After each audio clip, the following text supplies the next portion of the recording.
Bienvenidos a otro episodio de Travel and Gardening.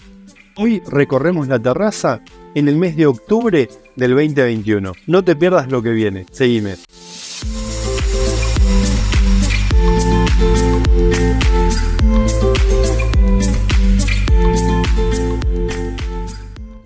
Bueno, empezamos con este Acer, que es el más chiquito. Y mirá el color rojo bordó que tiene, está increíble. Me encanta este Acer. Y en invierno tiene unos colores divinos. Pasamos, mira, con la hortensia, que ya le queda poco.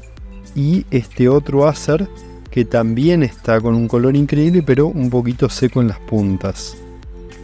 Acá pasamos por, mirá qué rojos que están los rustifina, que quedaron ahí en la chimenea, están buenísimos. Quedaron todavía algunas moras. Mirá el Nerium oleander, qué lindo que está, a pesar de que es invierno. Y el otro rustifina, también súper rojo. Ahí queda poco y nada en el invernadero, todo protegido del frío. Acá tenemos la rosa, que también poco queda. Ese es uno de las enredaderas. Ahí mirá las budeillas, los partenosisus también están rojos, las rosas, tanto amarillas como rojas.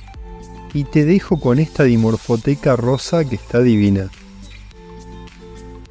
Bueno, ahí recorrimos la terraza, viste algunos cambios de macetas. Empezó el otoño acá en Suiza, en Zurich, así que está muy frío con lluvia. Y la mayoría de las plantas obviamente no están coloridas porque ya perdí casi todas las flores. Veremos cómo viene noviembre. No te pierdas lo que viene por aquí, por este canal, por Travel and Gardening. Nos vemos en el próximo episodio. Hasta la próxima.